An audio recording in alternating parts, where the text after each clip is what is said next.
اب اللہ کی قسم کھاتا ہوں کہ تم میرے پاس اس وقت تک نہیں پہنچ سکو گے جب تک میرے ترکش میں ایک بھی تیر باقی ہے، اور تیروں کے بعد میں تلوار سے کام لوں گا جب تک مجھ میں دم رہے گا، پھر جو چاہو تم کر لینا،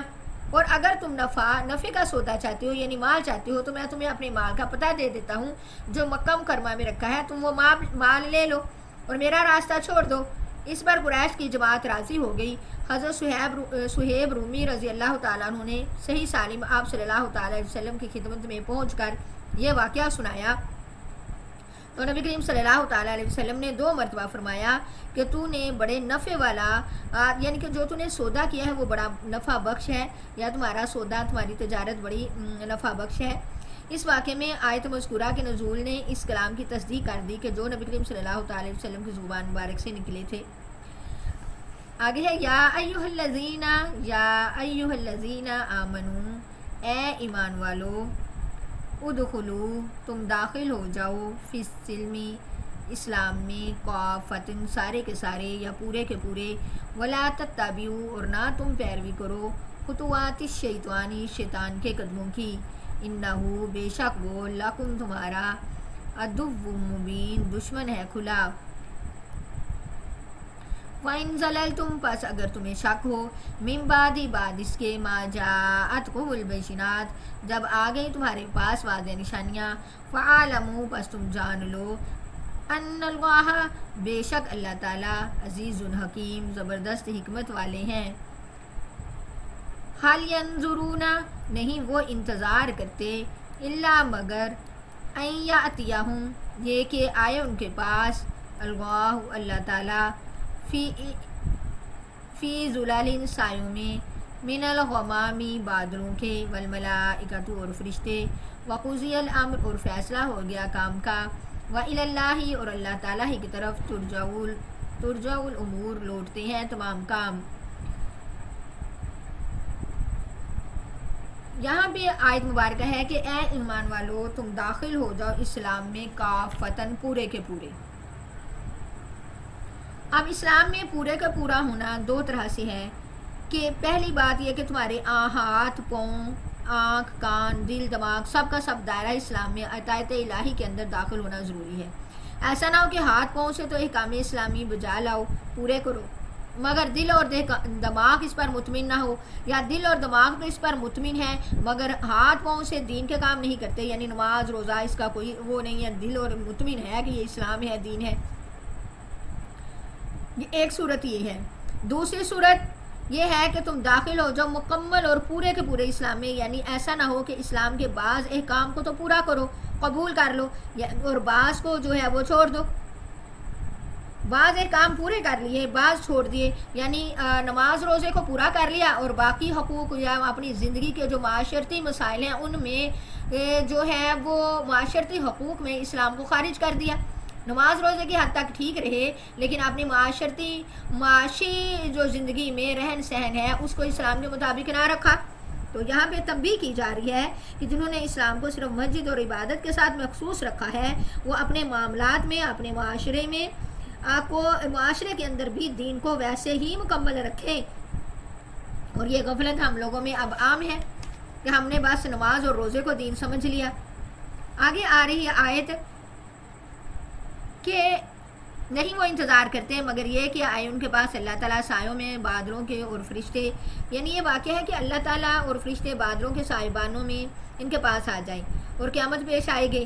قیامت کے نزدیک اللہ تعالیٰ قیامت میں آئیں گے، اور اللہ تعالیٰ کا اس طرح آنا متشابہات میں سے ہے جس کے متعلق صحابہ اکرام، تابعین اور اسلامی امت کا یہ طریقہ ہے کہ اس کے مضمون کو حق اور صحیح ہونے کے اعتقاد اور یقین رکھے کہ یہ صحیح ہے، اس کا اعتقاد اور یقین رکھے۔ کیفیت یہ کہ کس طرح ہوگا، اللہ کیسے آئیں گے، فرشتے کیسے آئیں گے، اس کی دریافت کی فکر میں نہ پڑے۔ جس طرح اللہ تعالیٰ کی ذات اور تمام صفات کی حقیقت اور کیفیت کا معلوم کرنا انسان کی عقل سے بالاتر ہے تو یہ بھی اسی میں داخل ہے، وہ بس اس بات کا ایمان رکھے، یقین رکھے۔ آگے ہے بسم اللہ الرحمن الرحیم، سل آپ پوچھ لیجئے بنی اسرائیل، بنی اسرائیل سے، کم کتنی، آتیناہم دی ہم نے ان کو، من آیت نشانیاں، بینات واضح،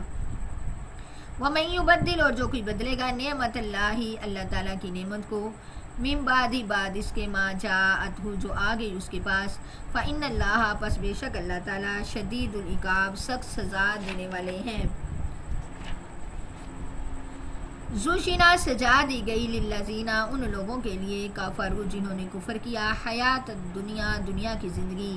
وَيَسْخَرُونَ اور وہ مذاق کرتے ہیں من الذین ان لوگوں سے آمنوا جو ایمان لائے والذین اور وہ لوگ اتقوا جو ڈرے فوقہم اوپر ہوں گے ان کے یوم القیامتی قیامت کے دن واللہ اور اللہ تعالیٰ یرزق رزق دیتے ہیں من یشاء جسے چاہتے ہیں بغیر حساب بغیر حساب کے۔ دنیا کی مال اور دولت عز و عزت مغرور ہونے اور غریب لوگوں کا مزاح کرنے کی حقیقت دنیا میں بھی ہمارے سامنے ہے کہ جن لوگوں جو امیر لوگ ہوتے ہیں جن کے پاس دنیا کی مال و دولت زیادہ ہوتی ہے عزت و جاہ زیادہ ہوتی ہے وہ عام اور غریب لوگوں کا مذاق اڑاتے ہیں، لیکن اس کی حقیقت قیامت والے دن ان کے سامنے آ جائے گی۔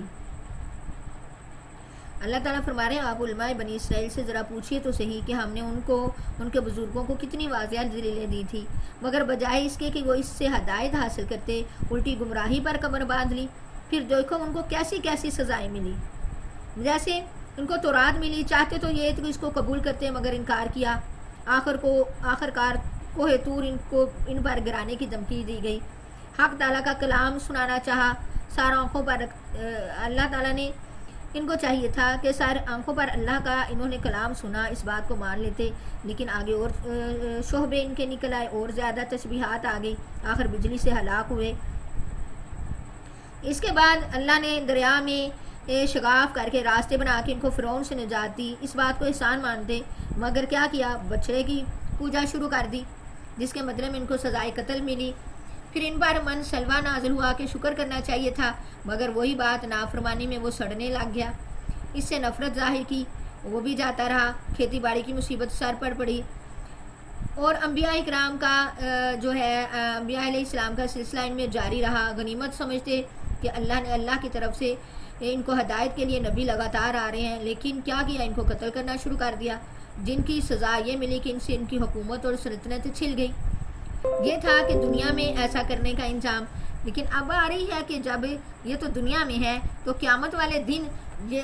جب دیکھ لیں گے اپنی آنکھوں سے، کس کو دیکھ لیں گے کہ جس طرح یہ دنیا میں یہ کام کرتے اپنی عزت اور اپنی جھوٹی انا کے لیے مال و دولت کے لیے یہ غریبوں کا مذاق اڑاتے، تو اس کی حقیقت قیامت والے دن ان کے سامنے آ جائے گی۔ حضرت علی مرتضیٰ رضی اللہ تعالیٰ عنہ سے روایت ہے جو شخص کسی مومن مرد یا عورت کو